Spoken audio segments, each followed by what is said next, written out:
Start हो गया। Okay sir, ये बोला। सब लोगों को मेरा नमस्कार, मेरा प्रणाम।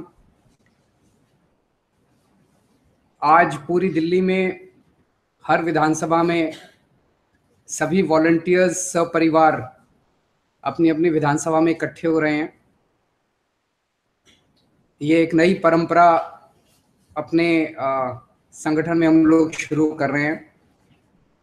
हमने हर महीने के पहले संडे को शाम को 7 बजे हम सब लोग मिला करेंगे और 8 बजे मैं आप सब लोगों के साथ गूगल हैंगआउट पे रूबरू हुआ करूंगा। लेकिन पिछले संडे को इंडिया पाकिस्तान मैच था, तो इसीलिए इसको एक संडे आगे बढ़ाया। आज हम सब लोग पूरे दिल्ली में मिल रहे हैं, पहली बार ये परंपरा शुरू कर रहे हैं और मुझे पूरी उम्मीद है आप सब लोगों को आज अच्छा लगेगा। मेरे साथ गोपाल राय जी भी हैं, अपने दिल्ली के संगठन के हेड हैं हमारे सबके। आज मुझे बहुत खुशी है, पिछले 1 महीने के अंदर शिक्षा को लेकर बड़ी अच्छी खबरें आई हैं। दिल्ली में पिछले 2 साल से हम लोग देख रहे हैं कि शिक्षा के क्षेत्र में एक जबरदस्त क्रांति आई है और अब उसके नतीजे आने चालू हुए हैं। पिछले 2 साल से रात दिन 24 घंटे इस सरकार ने मेहनत की, दिल्ली सरकार ने मेहनत की, दिल्ली के प्रिंसिपल्स ने मेहनत की, वाइस प्रिंसिपल्स ने मेहनत की, बच्चों ने मेहनत की, मनीष सिसोदिया जी के नेतृत्व में। और जैसा मैं अक्सर बोलता हूं कि वो बिल्कुल पागल शिक्षा मंत्री है जो रात दिन स्कूलों के दौरे करता रहता है। और अब जो नतीजे आए हैं वो बहुत उत्साहवर्धक हैं। दिल्ली के सरकारी स्कूलों के नतीजे प्राइवेट स्कूलों से कहीं ज्यादा अच्छे आए हैं। प्राइवेट स्कूल भी अपने हैं, सरकारी स्कूल भी अपने हैं, प्राइवेट स्कूलों के बच्चे भी अपने हैं, सरकारी स्कूलों के बच्चे भी अपने हैं। हमारी हमेशा भगवान से प्रार्थना है कि सभी बच्चे अच्छा करें, सभी बच्चे उत्तीर्ण हो, सभी बच्चे अच्छा करें अपने शिक्षा में। लेकिन अभी तक पूरे देश में माहौल यह था कि सरकारी स्कूलों का इतना बुरा हाल था, इतना बुरा हाल था कि सरकारी स्कूलों के अंदर कोई अपने बच्चों को भेजना नहीं चाहता था। इसीलिए सरकारी स्कूलों के नतीजे प्राइवेट स्कूल से बेहतर आना सबके लिए न केवल आश्चर्य की बात है, बहुत खुशी की बात है। पूरे देश के अंदर इसके ऊपर चर्चा हो रही है, पूरे देश के अंदर सब लोग इसके बारे में चर्चा कर रहे हैं। पिछले 15-20 साल से, उससे भी ज्यादा, सन 90-92 से इस देश के अंदर प्राइवेटाइजेशन का एक दौर चला। हम लोग प्राइवेटाइजेशन के खिलाफ नहीं है, अच्छी चीज है। जैसे हम लोग टेलीफोन इस्तेमाल करते हैं, पहले जमाने में तो एक फोन लेने के अंदर भी लंबी लंबी लाइनें लगा करती थी, लेकिन जब से प्राइवेट सेक्टर आया, कंपटीशन हुआ, तो तरह तरह के मॉडल आने लगे। तो प्राइवेटाइजेशन से कंपटीशन आता है, अच्छी चीज है। लेकिन कुछ चीजें ऐसी हैं, कुछ क्षेत्र ऐसे हैं जो सरकार का काम है। मैं समझता हूं कि शिक्षा और स्वास्थ्य, ये 2 चीजें ऐसी हैं जो सरकार का काम है। हमारा प्राइवेट स्कूलों का विरोध नहीं है, लेकिन अगर ये माहौल बना दिया जाए देश के अंदर कि अगर आपके पास पैसा है तभी आपको अच्छी शिक्षा मिलेगी, अगर पैसा नहीं है तो अच्छी शिक्षा नहीं मिलेगी, ये तो ठीक नहीं है। इसमें गरीबों के बच्चे तो पढ़ ही नहीं पाएंगे, गरीबों के बच्चे गरीब रह जाएंगे, अमीरों के बच्चे अमीर हो जाएंगे। पिछले 20-25 साल से इस देश के अंदर जानबूझ के सरकारी स्कूलों को खराब किया गया। मुझे याद है मेरे टाइम में बहुत सारे ऐसे, मैं अपने दोस्तों को जानता हूं, या मेरे पिताजी के टाइम के, उन दिनों में सरकारी स्कूल बहुत अच्छे हुआ करते थे। सरकारी स्कूलों के बच्चे निकला करते थे, आईएएस बनते थे, इंजीनियर बनते थे, डॉक्टर बनते थे और बड़े होके बहुत तरक्की किया करते थे। सरकारी स्कूल बहुत अच्छे हुआ करते थे एक जमाने में इस देश के अंदर। धीरे धीरे धीरे धीरे करके करके सरकारी स्कूलों को जानबूझ के बर्बाद कर दिया गया, ताकि आम आदमी मजबूरी में अपने बच्चों को निकाल निकाल के प्राइवेट स्कूलों में भर्ती कराए। और प्राइवेट स्कूलों को धंधा बना दिया गया। सारे नहीं, कई प्राइवेट स्कूल अच्छे हैं, लेकिन कई प्राइवेट स्कूलों को धंधा बना दिया है। प्राइवेट स्कूल शिक्षा को बेचने की दुकानें बन गई हैं कई सारी। और ये प्राइवेट स्कूल, कई सारे प्राइवेट स्कूल हम जानते हैं दिल्ली के अंदर भी, कौन सा स्कूल किस नेता का है, कौन सा स्कूल किस बिजनेसमैन का है। बड़े बड़े वेस्टेड इंटरेस्ट्स इन्वॉल्व हैं। इस लॉबी को तोड़ना था, और ये आसान नहीं था। ये बहुत शक्तिशाली लोग हैं, इनके बड़े बड़े कॉन्टैक्ट्स के स्कूल चलते हैं। तो सारी दिल्ली जानती है कौन सा स्कूल किस नेता का है, इस कांग्रेसी का, उस बीजेपी वाले का है। इसे तोड़ना आसान नहीं था। 2 साल में इसको तोड़ा और सरकारी स्कूलों को अच्छा किया, सरकारी स्कूलों को बेहतरीन बनाया।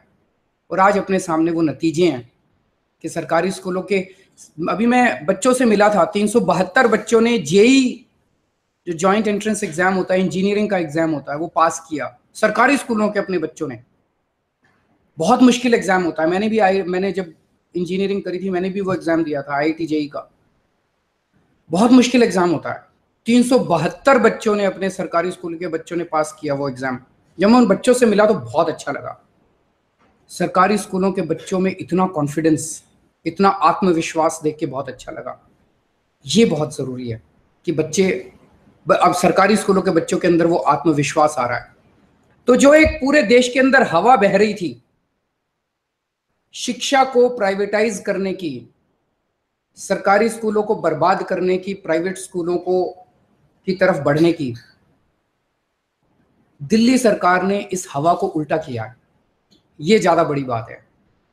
अब अगर दिल्ली के नतीजे इतने अच्छे आए, 88 या 89% नतीजे दिल्ली के 12वीं के, तो पूरे देश के अंदर अब चर्चा होने लगी है कि अगर दिल्ली में ऐसा हो सकता है तो बाकी जगह क्यों नहीं हो सकता।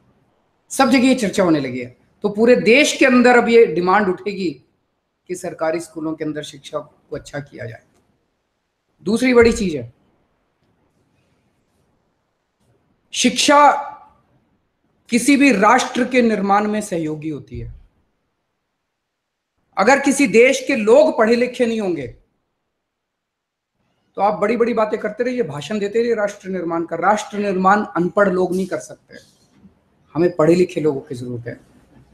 अगर आप शिक्षा देंगे, सब लोगों को शिक्षा देंगे, शिक्षित लोग होंगे, तो शिक्षित लोग होंगे, समृद्ध राष्ट्र होगा, समर्थ राष्ट्र होगा।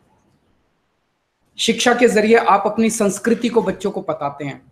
बहुत सारे डेवलप्ड कंट्रीज ऐसे हैं, जापान है, जापान के अंदर कोई प्राइवेट स्कूल नहीं है, सरकार सारे बच्चों को शिक्षा देती है।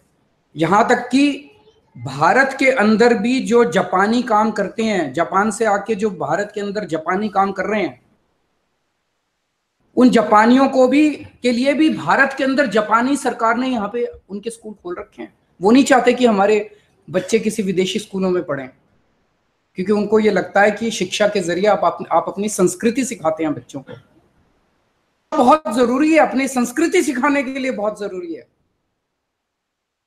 शिक्षा के जरिए आप एक अच्छा नागरिक बनाते हैं। आप बच्चे को अपना पेट पालने के लिए तैयार करते हैं कि बड़ा होएगा, अपनी रोजी रोटी कमा सकता है। शिक्षा के जरिए आप उसे एक अच्छा इंसान बनाते हैं और आप उसे देशभक्त बनाते हैं। तो अगले चरण में मेरी मनीष सिसोदिया जी से निवेदन है कि एक तरफ जहां हमें स्कूलों के अंदर सुविधाएं, टीचर्स ट्रेनिंग, ये सब तो चल रहा है, ये और इसको इंटेंसिफाई करना है, लेकिन साथ साथ हम लोगों को उनके क्या पढ़ाया जाता है इसके ऊपर भी ध्यान देना चाहिए। आज हमारी पूरी शिक्षा की प्रणाली ऐसी हो गई कि हम बच्चों को रटने के लिए मजबूर करते हैं। इसके ऊपर भी थोड़ा सा ध्यान देना चाहिए कि हम पढ़ाते क्या है बच्चों को। गांधी जी कहा करते थे कि मोटे मोटे तौर पे 3-4 चीजें शिक्षा के जरिए हम करना चाहते हैं। एक अच्छा नागरिक बनाना चाहते हैं, उसको अपनी रोजी रोटी के लिए तैयार करना चाहते हैं, देशभक्त बनाना चाहते हैं, और उसको हम अच्छा इंसान, बड़ा होकर अच्छा इंसान बन सके, इन चीजों के लिए। पर क्या आज हमारी शिक्षा इनके लिए उसको तैयार कर रही है? नहीं कर रही। तो अगले चरण पे अपने को इसके ऊपर भी ध्यान देना है कि अपने को ये चारों चीजें, बच्चा बड़ा होके ये कर सके। मेरे पास अभी बहुत सारे बच्चे आ रहे हैं जिन्होंने 12वीं क्लास। एक और चीज है, जब मेरे को याद है जब हमारी सरकार बनी थी तो एक सपना था हम सब लोगों का, कई सारे सपने लेके आए हैं, और एक ये सपना भी था कि बच्चों को अच्छी शिक्षा मिल सके। लेकिन ये क्लियर नहीं था ये होगा कैसे।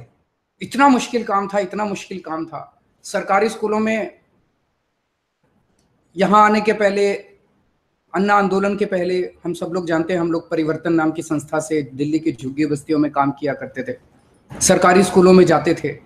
इतना बुरा हाल होता था सरकारी स्कूलों का, मैं क्या बताऊं। तो एक अंदर मन में एक नर्वसनेस थी कि हो पाएगा क्या, कर पाएंगे क्या। लेकिन 2 साल के अंदर सब लोगों ने मिलकर खूब मेहनत की और आज ये पॉसिबल हो पाया। वही टीचर्स हैं, वही प्रिंसिपल्स हैं, वही बच्चे हैं, सब कुछ वही है। क्या बदला? राजनीतिक इच्छा शक्ति। एक अच्छी सरकार आई, एक ईमानदार सरकार आई जिसके अंदर जुनून था शिक्षा को बदलने का, और वो बदला। तो अगर राजनीति अच्छी हो जाए, मैं बार बार ये कहता हूं कि इस देश की अधिकतर समस्याओं की जड़ में गंदी राजनीति है। अगर हमारे देश की राजनीति अच्छी हो जाए तो बहुत कुछ हो सकता है, और ये शिक्षा के क्षेत्र में करके दिखाया।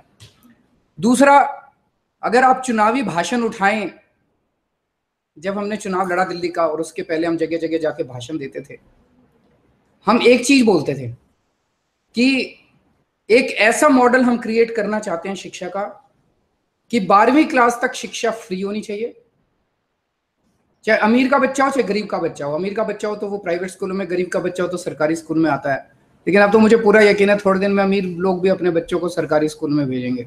12वीं क्लास तक शिक्षा फ्री होनी चाहिए, और 12वीं के बाद जब कॉलेज में जाए बच्चा तो हम उसको 10 लाख रुपए तक का लोन दिलवाएंगे। लोन की गारंटी सरकार लेगी, और बच्चे की जब नौकरी लगेगी तो वो उस लोन को वापस कर सके।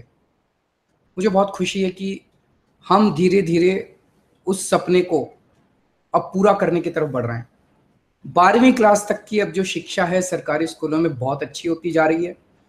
वो शिक्षा फ्री है, किसी बच्चे का कोई पैसा नहीं लगता, और 10 लाख रुपए तक का लोन। अब थोड़ा सा अमेंड कर रहे हैं, पिछली साल ये स्कीम हमने पास की थी, लेकिन हमने पिछली बार ये किया था कि दिल्ली का कोई भी बच्चा दिल्ली के किसी भी कॉलेज में पढ़े तो उसको, लेकिन अब ये कर रहे हैं दिल्ली का कोई भी बच्चा जिसने 12वीं क्लास दिल्ली से की है, वो पूरी दुनिया के किसी भी कॉलेज में जाके पढ़े, उसको 10 लाख रुपए तक का लोन दिल्ली सरकार की तरफ से दिलवाया जाए। 10 लाख रुपए तक का लोन बैंक देंगे और दिल्ली सरकार उसकी गारंटी लेगी। तो ये एक तरह से पूरी की पूरी शिक्षा उस बच्चे के, अगर किसी के माँ बाप के पास पैसे नहीं है तो पैसे की कमी की वजह से अब कोई हमारा बच्चा अच्छी शिक्षा से वंचित नहीं रह सकता। इस बात की मुझे बहुत खुशी है कि 2 साल के अंदर और बहुत सारे काम किए, लेकिन ये एक सिंगल अचीवमेंट ऐसा है जो राष्ट्र के निर्माण में एक बहुत बड़ा और बहुत महत्वपूर्ण कदम है। दूसरी चीज है, जितने बच्चे 12वीं क्लास पास आउट किए हैं, कई बच्चे आ रहे हैं आजकल मेरे पास और कहते हैं जी कॉलेज में एडमिशन लेना है और कॉलेज में सीट्स बड़ी कम है। दिल्ली देश की राजधानी है, दिल्ली में सबका स्वागत है, सबकी है दिल्ली, लेकिन फिर भी मुझे लगता है कि दिल्ली के लोगों के टैक्स के पैसे से जो जो कॉलेज चल रहे हैं उनमें कम से कम दिल्ली के बच्चों का थोड़ा सा रिजर्वेशन होना चाहिए। दिल्ली के बच्चों को वहां पे प्राथमिकता मिलनी चाहिए। तो मैं मनीष सिसोदिया जी से, आज सुन रहे होंगे, मुझे पूरा यकीन है मनीष भी अपनी विधानसभा में सबके साथ बैठे होंगे, मनीष जी से निवेदन करूंगा कि इस बात को एक्सप्लोर करें कि शायद आईपी यूनिवर्सिटी और डीटीयू वगैरह में तो रिजर्वेशन है दिल्ली के बच्चों का। दिल्ली यूनिवर्सिटी के हमारे शायद 28 कॉलेजेस हैं जिसमें दिल्ली सरकार एड देती है, क्या उसमें भी हम 80 या 85% बच्चे दिल्ली के ही हों, ऐसा प्रावधान कर सकते हैं? इस बारे में अगले आने वाले हफ्ते में हम लोग एक्सप्लोर करेंगे। दूसरा, अभी गेस्ट टीचर्स की भर्तियां निकलने वाली हैं, निकली हुई हैं, एप्लीकेशन जारी है। लगभग 9000 गेस्ट टीचर्स को लिया जा रहा है। गेस्ट टीचर्स के लिए बता दूं, आपको पक्का करने का भी काम साथ साथ चालू है, तो वो गेस्ट टीचर्स ये ना सोचे कि वो अलग इशू है, आपको मैं अलग से बता। लेकिन 9000 एडिशनल गेस्ट टीचर्स की भर्ती, उसमें भी ये मेरी मनीष जी से निवेदन है कि क्या हम 80-85% गेस्ट टीचर्स दिल्ली से ले सकते हैं, ताकि अपने दिल्ली के लोगों को रोजगार के साधन मिल सकें।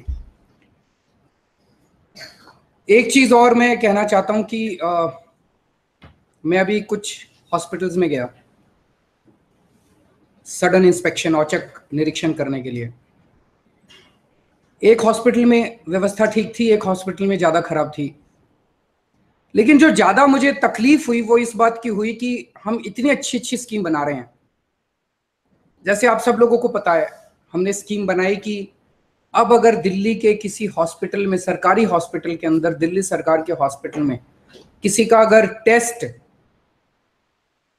आप जाते हो, आप डॉक्टर को दिखाते हो, डॉक्टर कहता है जी एमआरआई कराना पड़ेगा। अगर डॉक्टर उसी टाइम अस्पताल में एमआरआई नहीं कराता तो आप किसी प्राइवेट हॉस्पिटल में जाके एमआरआई करा सकते हैं। डॉक्टर एक फॉर्म भर के देगा और आपकी सारी पेमेंट दिल्ली सरकार करेगी। ये हमने स्कीम बनाई।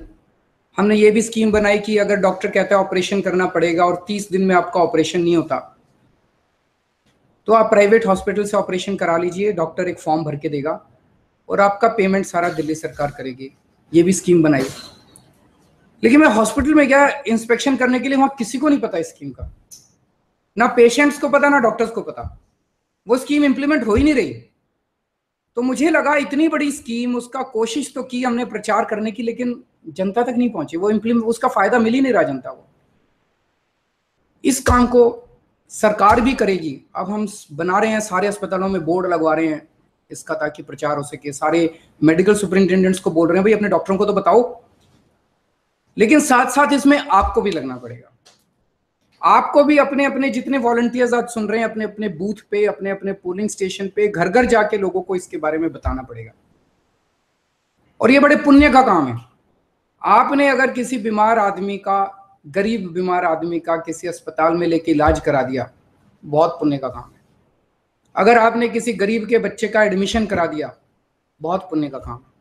किसी गरीब के बच्चे को पढ़ा दिया, बहुत पुण्य का काम है। तो ये जितने काम दिल्ली सरकार कर रही है, ये सारे पुण्य के काम हैं। आप सब लोग लग जाओ और ये राजनीति से ऊपर उठ के लग जाओ, सारे लोग लग जाओ। ये जितने काम है सारे बहुत अच्छे काम है, पुण्य के काम है। मरने के बाद सारे स्वर्ग जाओगे, गारंटी है इस बात की। और एक है कि अब अपने को जब शिक्षा पे इतना ध्यान दे रहे हैं, मेरी एक और, हम सब मिलके एक अब प्लान बनाएंगे कि दिल्ली को, जैसे सुनते थे ना कि केरला 100% लिटरेट हो गया, केरला, दिल्ली को 100% लिटरेट करना है। वॉलंटियर्स की जरूरत पड़ेगी, सारी दिल्ली लगेगी, सारे दिल्ली के लोग लगेंगे, सबको वॉलंटियर करना पड़ेगा। लेकिन हम सारे मिलकर दिल्ली को 100% शिक्षित करेंगे। जितने अपने लोग हैं शिक्षित हैं, गरीब लोग हैं, उन सब लोगों को मिलके शिक्षित करेंगे। इसका पूरा प्लान बनाएंगे। और अंत में 2 शब्द मैं किसानों के लिए कहना चाहता हूँ। बड़ा दुख है कि पूरे देश के किसान इस टाइम बहुत दुख में हैं, बहुत तकलीफ में हैं। लेकिन उनकी जो मांगे हैं वो तो बिल्कुल जायज़ हैं। उनका खाद के, बीज के दाम बहुत ज़्यादा बढ़ गए, उनको अपनी फसलों के पूरे दाम नहीं मिल रहे।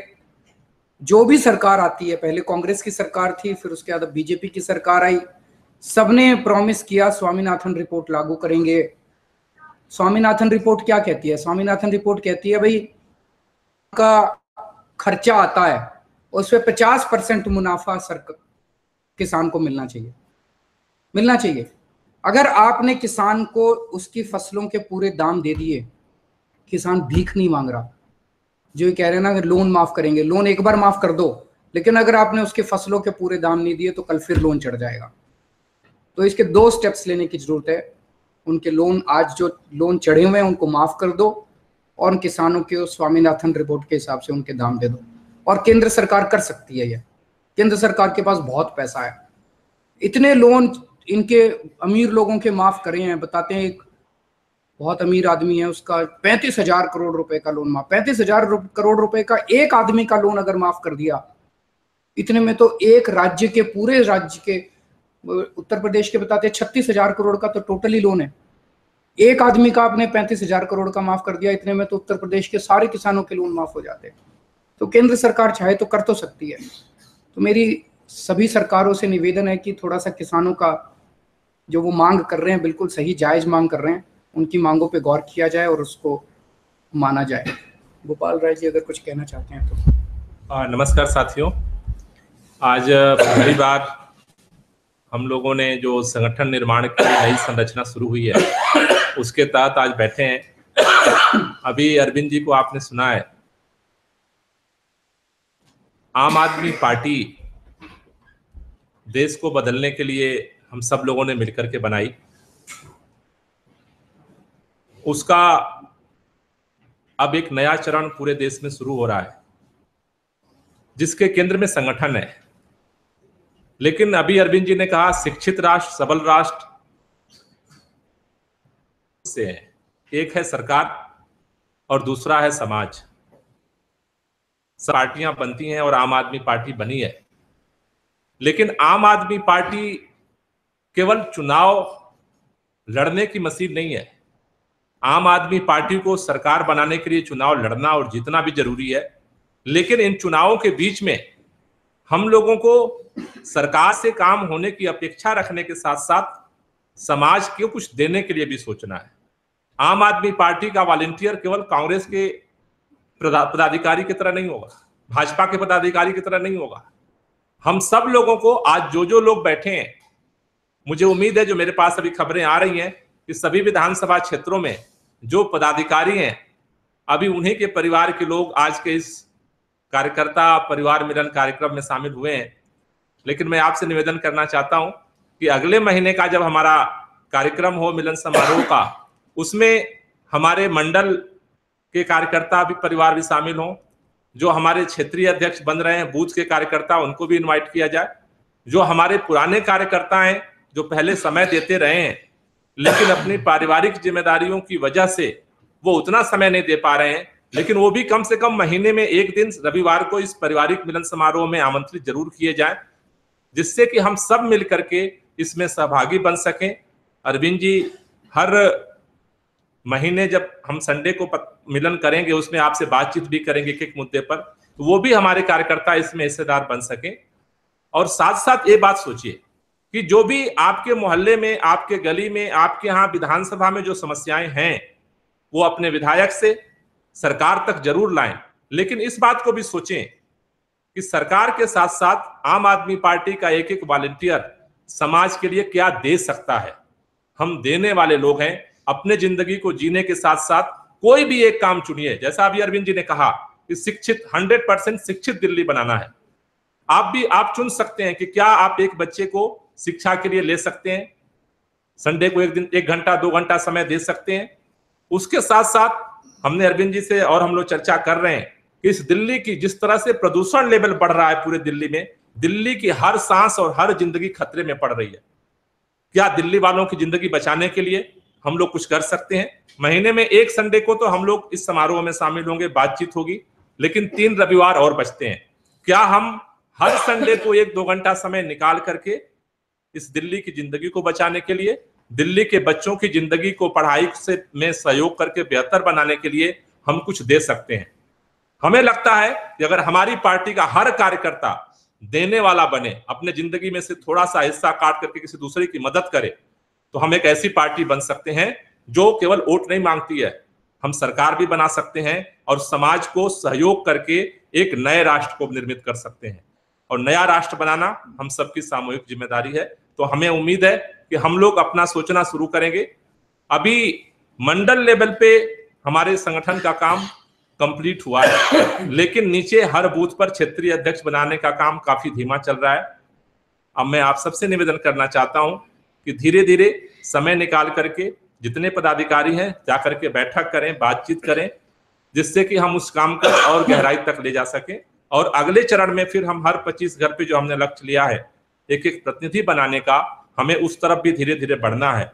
दिल्ली के अंदर हम चाहते हैं कि एक ऐसा संगठन बने जो किसी भी तरह के हमले से, किसी भी तरह के षड्यंत्र का जवाब दे सके, और जो एक इस देश की उम्मीद है, जो एक चिराग जला है इस दिल्ली को बदलाव में, उसको हम बचा सकें, उसको रोशन कर सकें। जय हिंद।